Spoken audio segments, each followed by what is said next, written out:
Comenzamos, señoras y señores, la tertulia en este miércoles 27 de julio del año 2022. Hoy saludando a quienes nos acompañan en la mesa. Patricia González, acá en el estudio, buen día. Muy buenos días Mariela, para todos. Mariela de Marco en su casa. ¿Qué tal, Mariela?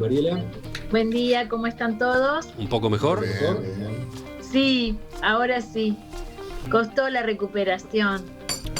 Una gripe rara esta. Bueno, Sí. pronto lograremos verte acá mismo, en el estudio. Eso. Pero sí. nos tomamos algún Prometo. día. Mejor tomarse algunos días de espera todavía. Sigo con quienes Exacto. están acá. Agustín Iturralde, buen día. Buenos días, Emiliano. Y Óscar Sarlo. ¿Qué tal? ¿Todo Buen bien? día. Bueno, vamos al primero de los asuntos. La campaña de vacunación contra COVID-19 a niños de 5 a 13 años de edad se retomará mañana jueves, según anunció el Ministerio de Salud Pública. La vuelta a la inoculación se decidió ayer, luego de que un tribunal de apelaciones en lo civil revocara el fallo del juez Alejandro Recarey, que el día 7 de este mes la había suspendido. El tribunal examinó los argumentos esgrimidos por el Poder Ejecutivo cuando apeló la sentencia de Recarey, a partir de lo cual señaló varios incumplimientos ilegales y procesales en la acción de amparo que presentó el abogado Maximiliano Dentone y en la resolución del magistrado. Según la sentencia que se divulgó en la tarde de la víspera, el doctor Dentone interpuso el amparo luego del vencimiento del plazo establecido por la ley para este tipo de recursos. Dicha circunstancia por sí sola es suficiente para haber rechazado el amparo promovido, dice la resolución. Sin perjuicio de ello, si la acción hubiese sido deducida en tiempo, también debió rechazarse, pero por otros argumentos que el tribunal pasa a exponer a continuación. Y entre otras cosas, el punto quizás más fuerte, señala que el doctor Dentone no estaba habilitado para iniciar la acción de amparo como el titular del derecho o libertad lesionados. No tiene legitimación para comparecer por sí mismo en su calidad de abogado y ciudadano, ya que en definitiva está solicitando la suspensión de las vacunas en menores de 13 años de edad y él lógicamente no lo es, por lo que no puede verse afectado en forma actual e inminente en sus derechos y libertades reconocidos expresa o implícitamente por la Constitución, señala la sentencia. No voy a resumir todo el contenido, paro por acá para escucharlos a ustedes. Acá tenemos en la mesa abogados y tenemos, bueno, una politóloga, un economista. ¿Cuáles enfoques habrá? Óscar, ¿por dónde vas tú? Yo voy por el lado, empezaría por la frase más famosa desde ayer, que es: era inevitable rechazar este fallo. Pero he usado bien los términos, ¿no? En este caso era inevitable rechazar el fallo porque... Ah, mirá, apareció Luis Suárez. Ustedes no querían hablar de Luis Suárez, bueno, vamos a hablar igual. Óscar No. está citando, pero metiéndola en este asunto, pero en una frase de Luis pero Suárez del es video la de frase, ayer, pero que es que está rara, ¿no? es la Está frase más... complicadísima. No, rara no, dice exactamente lo contrario de lo que quería decir, pero todo lo entendimos. Bueno. Pero en este caso, usando bien la frase, era inevitable esto porque, cosa rara, se había dado como expresiones de todo el sistema político en el sentido de que esa acción de amparo no podía prosperar. Y no podía prosperar por varias razones. Luego, cuando esto se pone en la mecánica de un juez, de un tribunal, queda reducido a argumentos casi todos irrelevantes, ¿no? Sobre que si estaba vencido el plazo o no. Esas cuestiones tan técnicas dejan de ver la cuestión de fondo, que básicamente tiene que ver con cómo entendemos el papel de los jueces, el papel de las políticas públicas y una cantidad de cosas que estaban claras. Es decir, es de los pocos casos en los cuales todo el sistema político se pronunció en contra de una intervención de un juez en esos términos. Por lo tanto, era cantado que se iba a rechazar, todos podíamos apostar lo que fuera, ¿no? A que se iba a revocar ese fallo, y bueno, así será. Habrá otras consecuencias que habrá que evaluar, pero eso estaba muy claro, así que a mí no me sorprendió. El fallo en sí no es un dechado de argumentos de peso, digamos, sino que se remite a cuestiones técnicas absolutamente irrelevantes para la opinión pública, que no sé, yo no le atribuyo más consecuencias. El fallo va recorriendo los argumentos del Ministerio de Salud Pública y la Presidencia de la República en su apelación. Y básicamente los comparte. Básicamente los comparte, ¿no? Se suma a esa línea de cuestionamientos, tanto a la acción de amparo misma, como al hecho de que el doctor Recarey la haya acogido y la haya tomado para resolver su sentencia, ¿no? Claro, lo que pasa es que eluden la cuestión, a mi juicio central, y es el error del planteamiento de amparo, es que si uno lo mira bien, estamos ante un caso de vacunación no obligatoria. Por lo tanto, en todo caso, lo que podía estar en juego era la existencia de un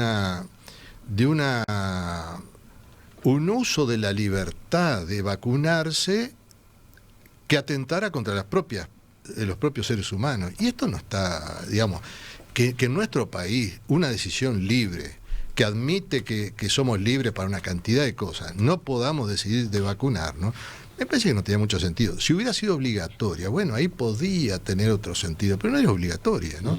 Entonces, bueno, los niños no pueden decidir. Bueno, pero hay otros esquemas de tutelaje de los menores que no está decidido que hayamos renunciado a ese tipo de cosas. Todavía son los padres, hay instituciones expresamente definidas de acuerdo a las políticas públicas de minoridad que tutelan los derechos de los menores. No era me parece, la vía, ¿no? Esta no era la vía, ¿no? ¿Quién sigue? A ver, la otra abogada, vamos con Gabriela, Mariela, y después seguimos acá en el estudio.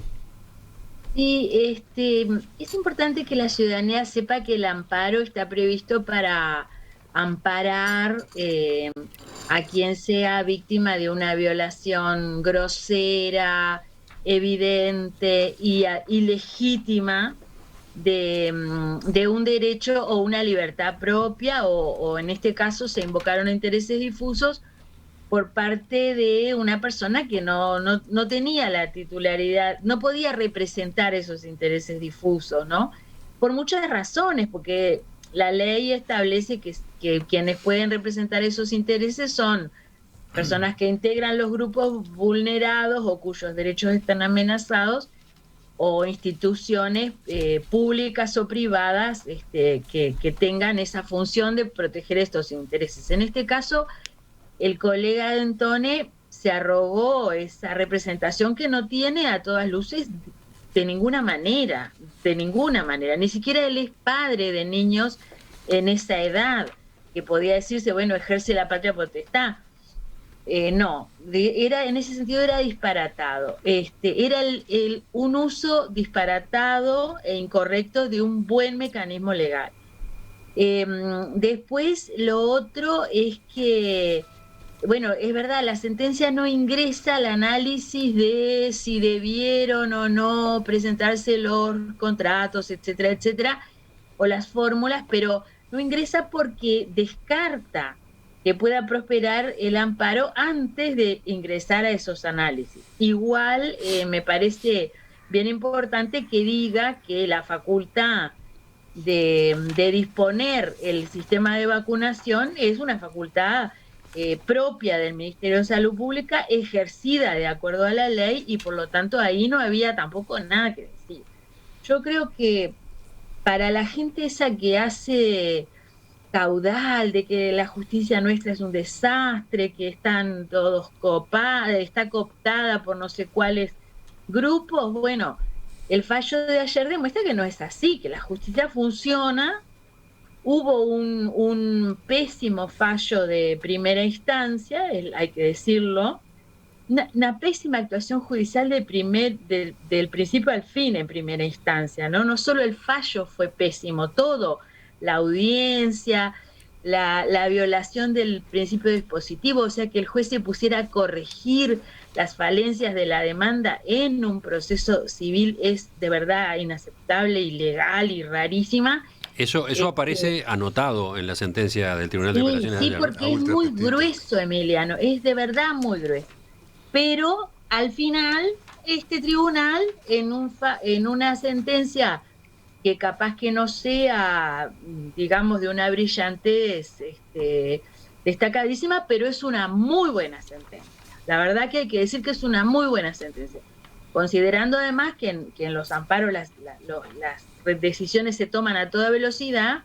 Me parece que el tribunal trabajó muy bien y todavía le sobró un día. O sea, yo estoy contenta, satisfecha de que la justicia de mi país sigue funcionando bien a pesar de tanta locura que se escucha por ahí. Y por ahí la dejaría por ahora, Emiliano. ¿Quiénes son las ministras que firman este fallo del día de ayer? Mujeres. Son 3 mujeres, sí. La doctora Marta Gómez Aedo Alonso, la doctora Marta Alves de Simas Grimón y la doctora Mónica Bortoli Porro. La doctora Alves la conozco, fue siempre una jueza muy, muy destacada en lo técnico. Patricia. Bueno, a mí me costó un poco, me cuesta un poco este tema. No sé si solo a mí o... Parece como que pasa a veces cuando empezamos a discutir inflación, lo miro a Agustín porque a veces tenemos ese debate, como empiezan los economistas a discutir sobre algo y vos quedás mirando en plan, esto es importante, ¿por qué es importante? Porque es un problema que importa al sistema político. O sea, y en esto de cómo se construyen, ¿no? ¿Cómo se construye un problema político? ¿No? Cómo un problema pasa de ser un problema que está en algún ámbito, en algún rango, se construye en un problema político que entra en la agenda pública, ¿no? Creo que este tema entra en la agenda pública claramente por 2 cosas. Primero, porque se refiere a las vacunas y que es un tema que entra en agenda por cualquier circunstancia, ¿no? Y lo otro, que me parece interesante esto... No, pero una acotación. No solamente que están las vacunas de por medio, sino que tuvimos una sentencia judicial de primera instancia que suspendió una vacunación. Bueno, eso. Que suspendió, o sea, había cientos de personas que dejó que estaban agendadas. A familias, niños que pretendían vacunarse sin la posibilidad de hacerlo, con todos los riesgos que eso implica también, ¿no? Creo que el segundo punto es que implica, de alguna manera, que esta discusión sí me interesa, que es la intromisión o el debate de cuáles son los límites entre los poderes, ¿no? Que es lo que el Poder Judicial puede hacer en relación al Poder Ejecutivo y de las decisiones que toma el Poder Ejecutivo. Y una cosa rara, que pasa poco, creo que no ha pasado en otra oportunidad en este gobierno, que es todo el sistema político, de acuerdo, la oposición respaldando al gobierno en su posición y saliendo a discutir o debatir con la forma en la que el Poder Judicial encuentra para tomar estas decisiones. Yo creo que ahí hay una cosa interesante y que siempre ese límite entre lo que es judicializable o no, en qué medida los problemas son políticos se pueden llevar a la justicia, en qué medida la justicia, ¿no? Hoy se decía al arranque, bueno, es una resolución del Ministerio de Salud, es algo que es privativo del Ministerio de Salud, pero en realidad el Poder Judicial siempre tiene la potestad de poder controlar el cumplimiento de las normas. O sea, no es que esto no se pueda hacer, se puede. El problema es cuáles son los límites y cómo se construye, ¿no? Entonces, ahí me parece que hay una cosa interesante. También hacía referencia, les decía hoy que lo primero que me vino a la cabeza es aquello del Fondo Nacional de Recursos, ¿no? Que me parece que hay una discusión similar, donde yo siempre me pregunté, en algún momento hice algún estudio sobre eso, en otra vida, en algún trabajo, sobre el Fondo Nacional de Recursos, y pensaba, bueno, ¿cómo los jueces hacen fallos y toman decisiones sobre cosas que en realidad no saben, ¿no? Y creo que este era un caso también en el que en realidad, ¿cuál es la potestad médica que tiene el sistema de justicia para intervenir sobre este tipo de casos? Bueno, no lo tiene. En realidad lo que hace es, se basa en la suposición sobre el interés de los niños y las niñas, que es bastante discutible, digamos. Pero Patricia, no veo a Oscar ahí por... Sí. Digo, tus cavilaciones aportan justamente como 2 cuestiones importantes para explicar lo que está pasando, ¿no? Una me lleva a pensar de que efectivamente, si uno dice, los grandes estrategas eligen qué batallas dar, ¿no? Las que pueden ganar. ¿Hasta dónde el gobierno no eligió estresar este tema? Porque tenía todo el sistema, era anotarse un frente en el cual todo el sistema político se alineaba detrás de él. Y está buscando estos temas, ¿no? Con el tratado con China también, en fin, estamos buscando alinear a todo el mundo detrás de alguna política pública que tenga respaldo. Y esta era seguramente, iba a tenerlo, porque los impulsores eran grupos muy minoritarios. Bueno, iba a agregar que la iniciativa no fue el Poder Ejecutivo acá. No, pero después que se planteó... trabaja para el gobierno. Después que se planteó, era darle la máxima difusión para que el triunfo apareciera como una gran victoria, cuando es un tema que cualquiera daba por barato que esto no iba a prosperar. Y la otra cosa es que efectivamente, como vos decís, cómo esa sensibilidad del sistema judicial para bloquear este amparo, y no, cuando el gobierno era otro, habilitaban todos los amparos para medicamentos, la mayoría, y a nadie le parecía que era era inmiscuirse en una política pública muy fuerte como era la de salud, donde realmente se estaban afectando equilibrios presupuestales, y los jueces no se hicieron ningún problema con esto, la mayoría de los jueces, ¿no? Entonces ahí hay un tema, sí, efectivamente, cómo responde un sistema judicial, cómo defiende la independencia en unos casos y en otros, ¿no? Agustín, que todavía no habló, lo veía recién preocupado, porque observaba cómo iba la discusión, cómo volvía a hablar Oscar, etcétera. La preocupación es por otro lado. ¿Y yo cuándo? Ahora. No viene, vuelve. Está en ese modo. Mi única preocupación es cuándo debuta Suárez hoy, ¿no? No, preocupado no, creo que es un tema, estamos mayormente de acuerdo todos, creo que hay como un tema, la noticia, lo noticioso y algunas discusiones laterales que me parece son lo interesante del tema. Sobre el tema en sí mismo, no quiero agregar mucho, creo que hicieron un muy buen análisis los compañeros. Tuvo muy buena entrevista de hoy de mañana con los dos abogados, Valentín y bueno, me sale el apellido. Y Gutiérrez, que creo que Gabriel Valentín y Adrián Gutiérrez, uno especialista en derecho procesal, el otro en derecho administrativo. Y explicaron los problemas que tenía, y ahí como la reflexión me surge, a ver, es claro que el sistema judicial funcionó, como decía Mariela, el Tribunal de Apelaciones rápidamente tiene un fallo que revierte la decisión categóricamente. Ahora, no deja de preocuparme el nivel de discrecionalidad que por la entrevista y por lo que veo se desprende el juez Recarey, ¿no? No deja de ser preocupante que la justicia, cualquiera de nosotros está en riesgo de caer en manos de este señor que distorsionó, aceptó algo fuera de plazo, lo que no estaba explicitado cuál era el pedido del amparo, y lo introdujo él como no estaba, no tenía interés legítimo quien presentaba el recurso y la dejó pasar. No deja, y después las declaraciones de ahora que la producción nos compartía ayer varias notas de prensa, yo no había visto algunas de ellas. ¿Qué declaraciones? Declaraciones del tipo, bueno, acá hay lo único, el fallo habla de las formalidades, la verdad material, no dice nada de la verdad material, y las formalidades, ahora lo busco y lo leo textual, pero no son importantes las formalidades. Un juez que está diciendo que estas formalidades no son muy importantes. Porque que lo diga Jota, pero que lo diga un juez. Que lo diga mi amiga Patricia, es politóloga y se dedica a otras cosas y puede estar realmente, pero un juez hable de que no importa las formalidades, realmente a mí me pone los pelos de punta. O sea, las dos cosas sobre el Poder Judicial. Es verdad que funcionó y que, como casi todos creíamos, esto se revirtió rápidamente. Ahora, no deja de ser preocupante el tema del juez Recarey. Y creo que hay una discusión global, ¿no? Dos cosas como más laterales, pero que creo que son los más interesantes de analizar. A ver, te cito las declaraciones. Consultado por el diario El Observador, el doctor Recarey dijo ayer: la verdad material de los hechos es irrevocable. Buscar luz para llegar a la verdad de las cosas ya es una forma de hacer justicia. Los asuntos meramente jurídicos son opinables, sobre todo los simplemente formales, pero la verdad material de los hechos es irrevocable. Es más, en la sentencia de alzada quedó prácticamente intocada. Creo que es una declaración de un militante, es una declaración de un activista, es una declaración de un activista, no es una declaración de un juez. A mí no. Después me llamó la atención la prudencia de los abogados que entrevistaste hoy, Gutiérrez y Valentín, sobre, bueno, no hay que hacer escarnio público. No es hacer escarnio público.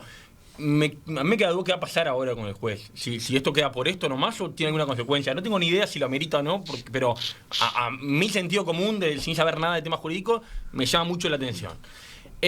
Hay una discusión global sobre el tema de las vacunas. Claramente son vacunas, con el tema de las vacunas del COVID, ¿no? Son vacunas que claramente se hicieron procesos extremadamente acelerados, que no cumplieron los plazos normales establecidos y que no hay ningún tipo de duda que salvaron millones de vidas. Eso está muy claramente probado. Hay algunas estimaciones, podemos discutir cuándo, pero claramente suponen todas las cosas en la vida tienen algún riesgo. Estas vacunas suponen algún riesgo mayor.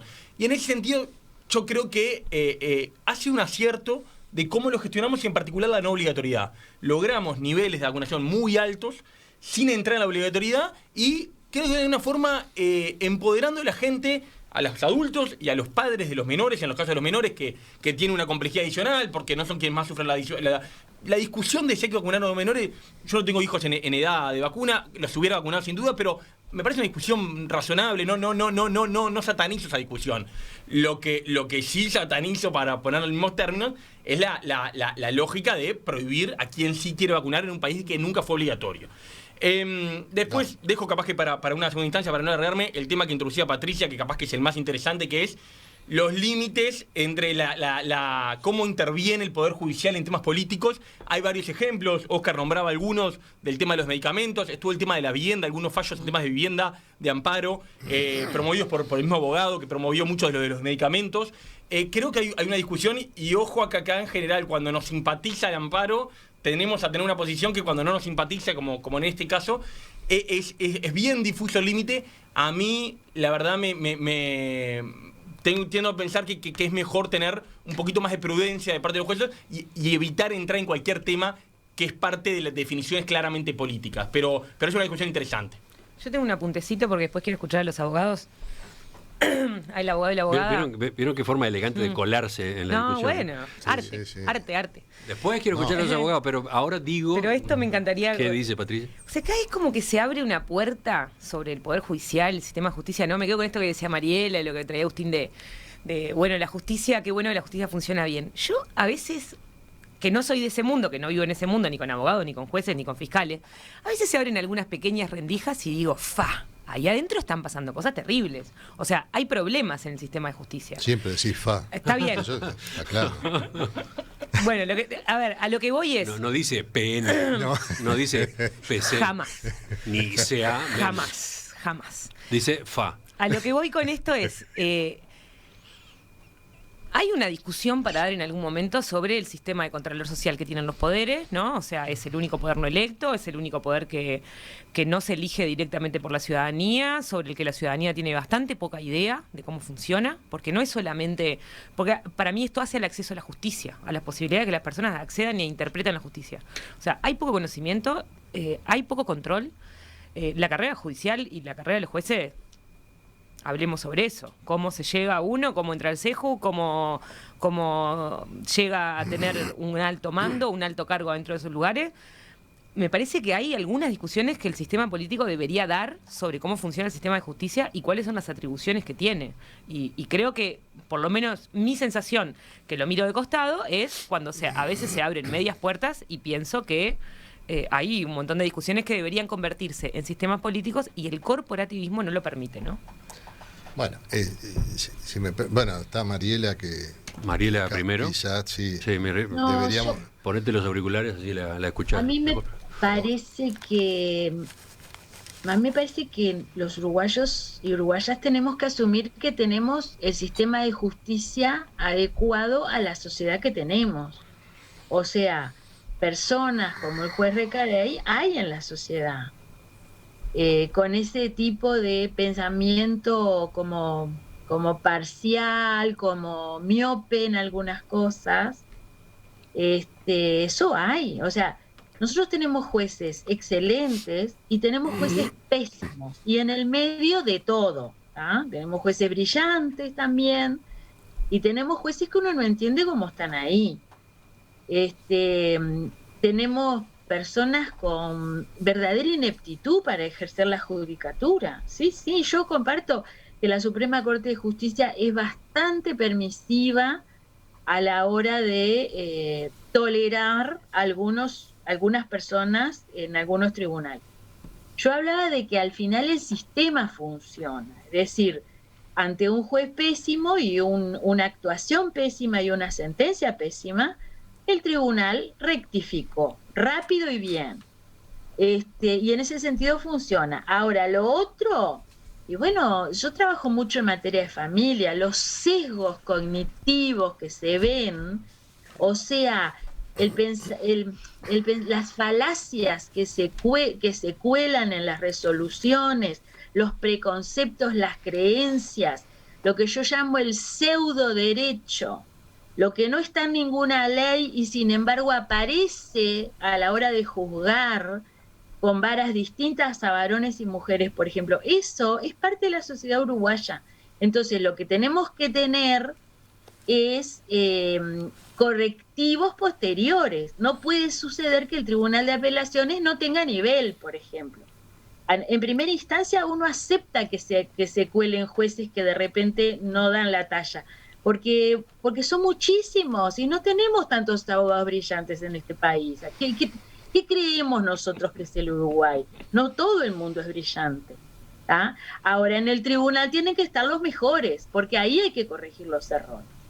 Yo no creo que haya un tema de acceso a la justicia. Si esto demuestra, y este caso demuestra, es que cualquiera tiene acceso a la justicia, aunque no tenga ninguna razón. Y eso no me parece mal, siempre y cuando... Es raro lo que acabas de decir, porque acá ante lo que estamos, por lo visto, es ante un acceso a la justicia que ni siquiera correspondía.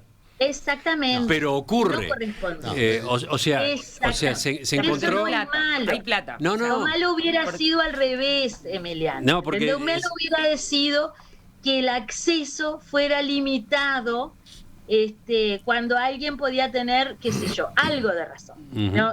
Aquello de tener tu día en el tribunal es algo que, ante la duda, yo siempre me voy a inclinar porque la gente tenga su día ante el tribunal. Por supuesto. Si no tiene razón, el juez le dirá no tiene razón. Es limitado. Ahora, no, pero déjame decir una cosita más, Oscar.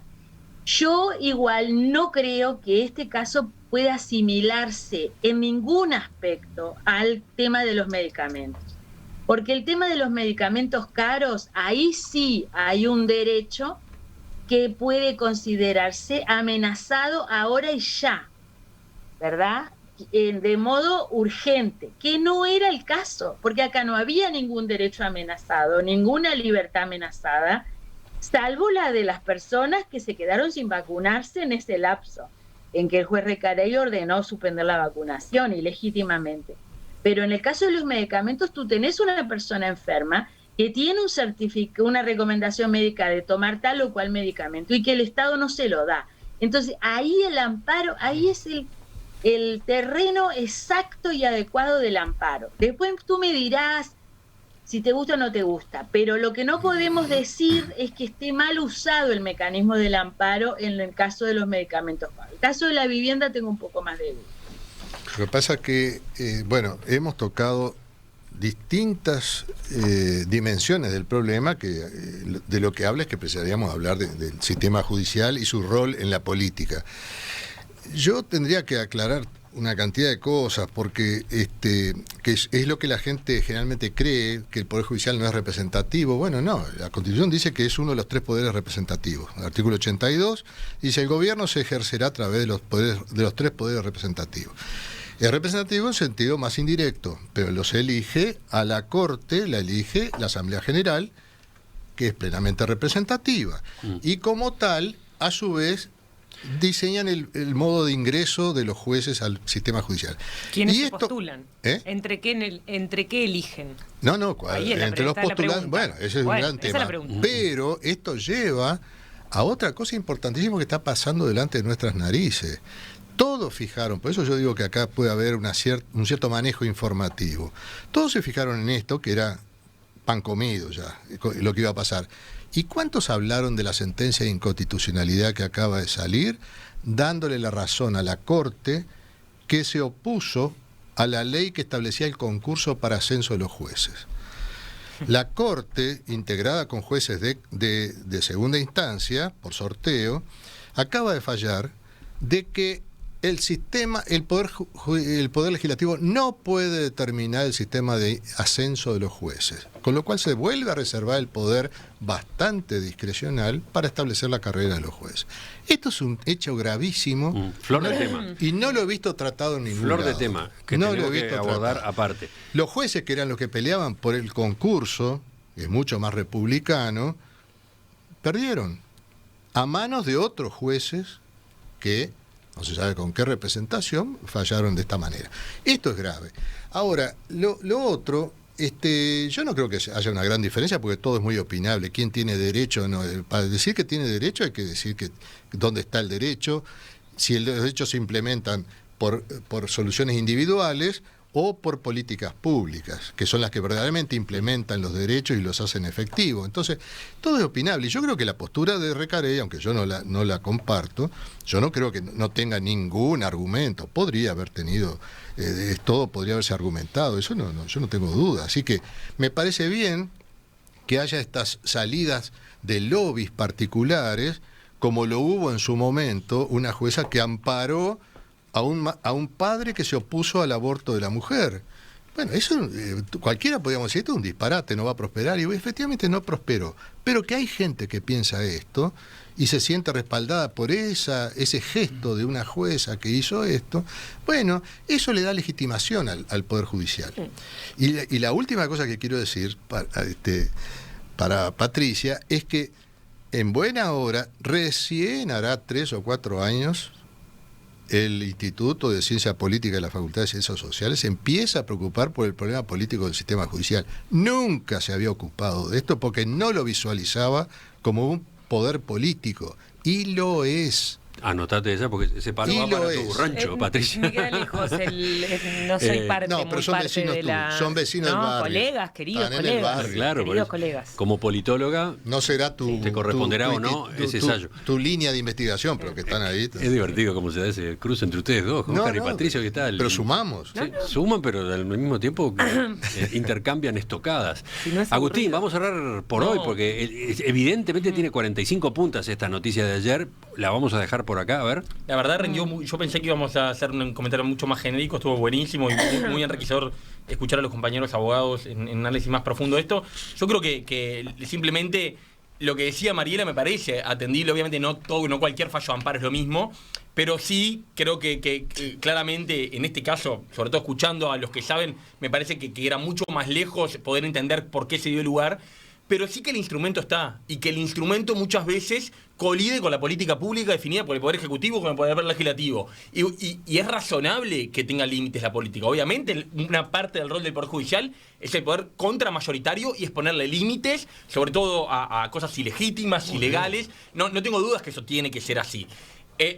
La pregunta es ¿hasta dónde? Y no tengo la respuesta, pero creo que hay que hilar mucho más fino, y me parece que hay un aprendizaje y una construcción que todavía nos debemos de marcar más claras esas líneas. Uno de los tantos frentes que queda abierto es lo que la sentencia de ayer dispone para que la Suprema Corte de Justicia investigue las actuaciones, ¿no?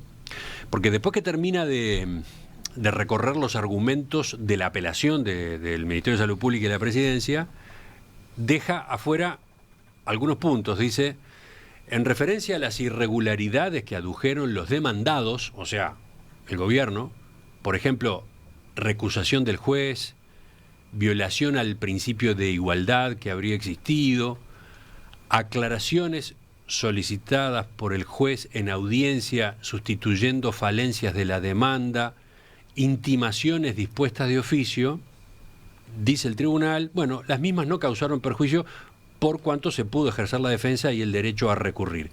Sin perjuicio de ello, se dispondrá la elevación de testimonio de todo lo actuado ante la Suprema Corte de Justicia a los efectos que pudieran corresponder. Esto lo que abre es la puerta a que la Corte investigue la actuación del juez, ¿no? Eso es buchoneo. Pero está bien. Yo no sé qué va a decir la Corte, ¿no? Una cosita que quiero destacar, que es un detalle, pero puede ser interesante para la gente. Este caso es de esos en que se graba la audiencia, ¿no? Y la grabación tiene la virtud de que todo lo que no se puede transcribir por escrito queda en evidencia. Los tonos, ¿no? El modo en que el juez se dirige a los testigos. Acá, una de las denuncias de los demandados es que el juez intimidó a los testigos, a algunos testigos, por ejemplo, ¿no? Y esas son las cosas que la Suprema Corte de Justicia tendrá que analizar. ¿Eso pasó o no pasó? ¿No? Y ahora tiene la grabación. En los casos de familia que yo trabajo tanto, no hay grabación y por lo tanto todo eso queda desaparecido y uno sufre prepotencias, cualquier cosa. De verdad pasan cosas inaceptables y inclusive tengo un juez que como sabe que yo sé, me hace apagar el celular antes de entrar a la audiencia, no sea cosa que se me vaya a ocurrir grabar la audiencia, ¿no? Opa. O sea, uno sufre cosas de prepotencia muy grandes. Miren para dónde, para cuántos lados disparó entonces Y no- se fue no. esta conversación, ¿eh? ¿Y no has denunciado eso? Seguimos en la tertulia, sí, dentro de unos minutos, apenas acomodemos algo, la estructura del programa, porque venimos con atrasos de todo tipo y color. Enseguida hay otro tema, por lo menos, para la discusión de esta mañana.